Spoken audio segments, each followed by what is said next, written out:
Fala, nação! Bem-vindos ao meu canal, sou Carlos Jordan, aqui agora fazer a parte 2 do vídeo Rodolfo Landim rebatendo os antes do Fox Sport. Aqui vou mostrar ele debatendo com o Flávio Gomes. Flavinho Gomes, que ficou quietinho, não falou aquelas imbecilidades que ele vivia há 2 semanas falando do presidente Rodolfo Landim, chamando de boçal, desresponsável. Falou nada disso. Aliás, até disse que o Landim foi até bem educado. E olha, e o Landim foi mesmo. Eu, no lugar dele, não teria aguentado. Teria soltado os cachorros para cima desse ante que vive esculachando ele e o Flamengo há pelo menos 1 mês desde que começou esse negócio de pandemia. Então, é isso aí. Curtem o vídeo, deixem o likezinho e vejam como o Landim rebateu todas as críticas e afirmações desse tal de Flávio Gomes. E ainda deu uma tirada nele, falando que Flávio Gomes, discordando de tudo do Landim é normal, já que ele discorda de tudo que vem do Flamengo. É isso aí, saudações rubro-negras. Ô Flavinho, faça a tua pergunta pro Rodolfo Landim. Bom, vamos lá. Eu anotei várias coisas aqui que o presidente do Flamengo disse até agora nessa entrevista. Discordo de quase tudo, porque o presidente está usando o Flamengo como um exemplo daquilo que a sociedade deveria fazer em várias atividades. Eu acho que a gente não deve, presidente, desculpe a minha opinião, se utilizar de falsa simetria em alguns casos. É óbvio que a gente não pode aplicar o mesmo protocolo de segurança que é aplicado a um clube de futebol, a 50, 100 pessoas, o mesmo protocolo de segurança a uma categoria profissional, como por exemplo caixas de supermercado, que são milhares e que não tem nenhuma atividade profissional tem condição de aplicar protocolos tão rígidos para grupos que são muito fechados e muito concentrados como é um clube de futebol. Eu acho que é um pouco trabalhar um pouco num universo que não existe, uma realidade que não existe, porque o exemplo que o esporte está dando hoje para o mundo não é fazer protocolo de segurança, testar motorista de jogador de futebol. O exemplo é parar tudo. É isso que aconteceu no mundo inteiro. Quando começamos o programa aqui, eu citei uma série de campeonatos, esportes, atividades que simplesmente adotaram como exemplo aquilo que médicos, sanitaristas, infectologistas, epidemiologistas de bom senso e Organização Mundial de Saúde indicam: isolamento, distanciamento, para tudo. Então, eu acho que o que o Flamengo está fazendo, o senhor me desculpe, o senhor vai discordar, evidentemente, está dando um mau exemplo.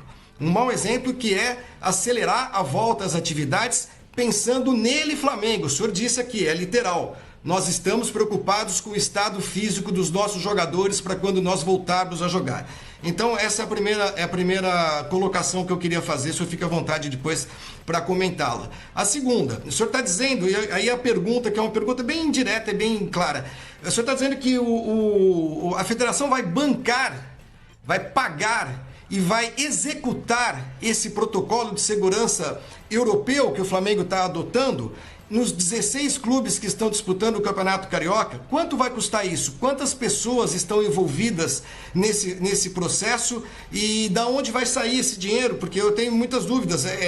No futebol brasileiro vive reclamando que não tem dinheiro, os clubes estão dizendo agora que não estão conseguindo pagar os seus salários e tudo mais, mandando gente embora. O Flamengo mesmo demitiu muitas pessoas.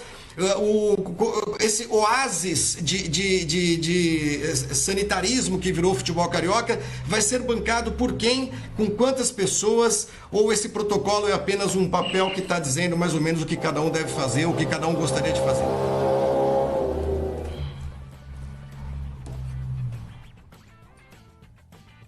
Bom, vamos lá. Boa tarde, Flávio. Bom, vamos lá, por parte. Bom, primeiro que você está falando, você discorda de quase tudo. Na verdade, Flávio, eu acompanho você sempre e tal. Em relação ao Flamengo, você sempre discorda de quase tudo. Então, não tem muita novidade em relação ao que você está falando, mas tudo bem. O segundo ponto que eu queria dizer é o seguinte: quando você fala que a federação, quem vai bancar esse protocolo, na verdade, é a federação que está bancando para todos os clubes. Os clubes não estão arcando com esse custo.Esse dinheiro é o dinheiro da federação. E só para você saber, quer dizer, você tem 12 clubes no O Flamengo também está recebendo da carioca, federação, presidente? e faltam... Abriu mão. O Flamengo está fazendo ele sozinho, mas a federação está pagando para os clubes, para os menores clubes. Tá. O Flamengo abriu mão desse valor. Então, assim, mas esses clubes todos já estão sendo testados. Esse processo já está ocorrendo, em vários clubes já ocorreu, e tudo pago pela federação. É a Federação do Rio de Janeiro que estabeleceu o protocolo. O Flamengo segue e o Flamengo abriu mão do valor. Então é o seguinte, então, assim, ela que vai bancar, quanto vai custar? Eu preferia que o presidente... Eu sei quanto vai custar, porque isso foi discutido entre nós, mas como esse é um valor que quem está bancando é a Federação do Estado do Rio de Janeiro, eu preferia que o doutor Rubens Lopes, ele falasse sobre quanto isso está custando para ele. O que a gente fez foi uma estimativa do valor de custo desse processo quando nós tomamos a decisão de seguir o protocolo, tá certo? Quando você falou que seria o mesmo protocolo, não é isso que eu estou dizendo, tá, Flávio? O que eu estou propondo é que, amparado no protocolo que o futebol está fazendo para voltar, fossem aproveitadas algumas iniciativas por outras atividades, adaptado esse protocolo, e obviamente um caixa de supermercado não vai correr, não vai jogar futebol, tem uma série de outras coisas diferentes do protocolo de volta dele, obviamente. Mas estou dizendo o seguinte, mas na parte de proteção do empregado, da pessoa que está trabalhando naquela atividade, tá certo? Eu acho que existe muita coisa que está sendo desenvolvida em detalhe dentro do nosso protocolo e que claramente vocês não conhecem. Vendo que claramente vocês não leram. Então, assim, eu volto a dizer, eu vejo muito mais a imprensa preocupada com esse aspecto de dizer não é hora de voltar, não pode voltar. Vem cá, você está sabendo o que eu estou fazendo? Você está vendo que eu estou, a forma como que eu estou fazendo? Você está vendo que eu estou, ao invés de aumentando o risco de contaminação, diminuindo o risco de contaminação de toda a população que trabalha no futebol do Flamengo? Sejam jogadores, sejam massagistas, sejam todos eles. Você tem visto as declarações que eles têm dado de livre e espontânea vontade. Então, sim, gente, vocês que são do esporte, na minha percepção, vocês falam assim, de uma visão maior, assim, dizem, o Brasil está com um problema, então o esporte não pode voltar. Mas tem uma série de outras atividades sendo feitas no país. Se elas estão sendo feitas de forma correta e seguindo protocolos seguros e trazendo até mais segurança para quem está envolvido nela, a minha pergunta é por que não? É isso que eu não consigo entender. Mas é isso. Então, mas eu acho que basicamente você falou do protocolo e quem banca isso? Quem banca é a federação. Diga. Eu só pedi para você centralizar de novo, Landim. Só pedir desculpa, só para você centralizar de novo a câmera aí, porque você está saindo do foco, Landim. Só pedir para você centralizar de novo. Aí tá bom, Landim. Aí tá bom. Tá bom? Pode continuar. Tá ótimo, pode continuar. Beleza, obrigado. Desculpa aí. Não, era basicamente isso. Eu acho que, a não ser que o Flávio tenha mais perguntas, mas eu acho que eu, pelo menos, tentei responder as duas perguntas que ele fez.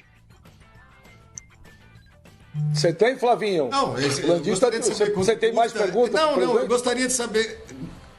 Não. Eu já discordei, ele foi bastante educado. Só queria acrescentar que eu não tenho nada contra o Flamengo, presidente. Eu sou uma pessoa que tem um espírito crítico, um olhar crítico para muitas coisas. Mas, enfim, eu acho que realmente o senhor está vivendo, o senhor está tentando transportar para a realidade uma coisa que é totalmente fora daquilo que nós estamos vivendo hoje no país. E acho sim que o esporte, como outras atividades que podem parar, não são essenciais. Por que não parar também? Porque nesse momento, o que é muito importante no país é você brecar a circulação de pessoas.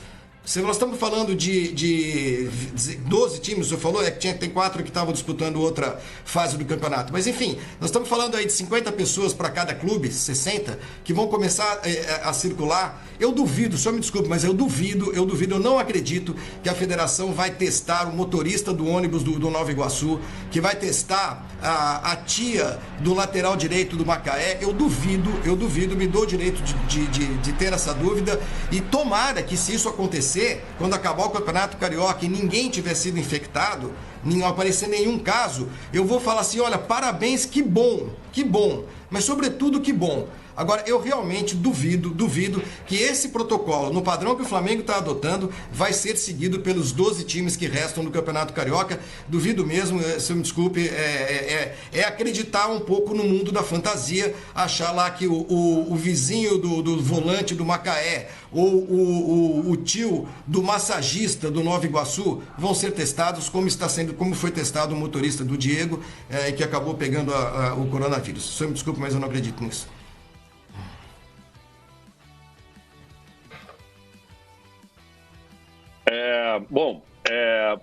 Só terminando então, fazendo os comentários, agradeço aí. Primeiro você fala assim, por que não parar, né? Por que não parar? E eu te digo o seguinte, por que parar?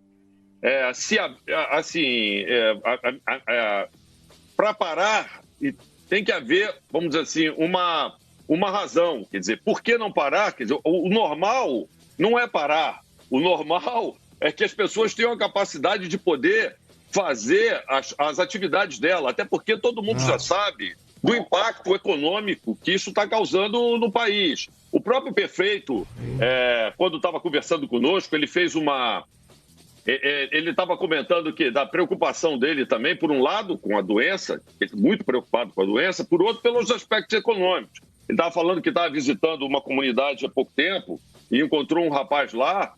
E ele disse o seguinte, eu fiquei sensibilizado, porque o rapaz veio para mim falando que a família dele toda era de profissionais liberais, a mãe, a tia, o próprio rapaz, e ele estava na rua tentando fazer um biscate para poder arrumar algum dinheiro, porque as atividades que os pais praticavam, eles não estão conseguindo praticar por causa do isolamento, e ele estava na rua tentando ver se ele comprava um pouco para poder alimentar a família. Então, assim, Então, o porquê parar? Eu digo o seguinte, num momento como esse, a gente deve parar sim, mas deve parar aquilo que, se a gente está verificando que é uma atividade que está correndo risco. Numa outra que você corre muito menos risco, eu não vejo por que fazê-la parar.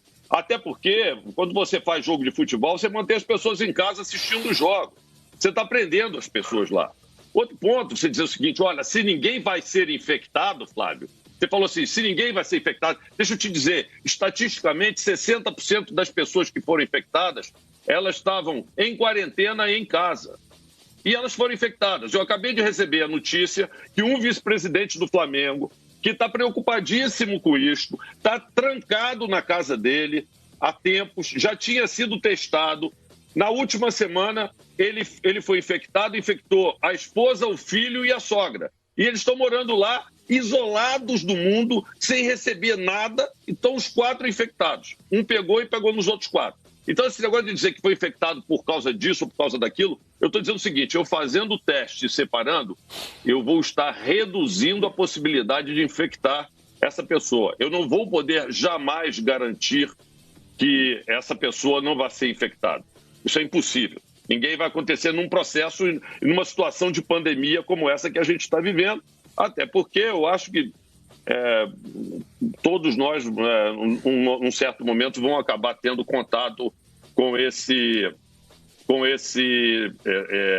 vírus. E, por fim, dizer o seguinte, olha, foi você que falou aí de quem era o motorista, tá? Não fui eu que disse nada, não. Foi você que disse.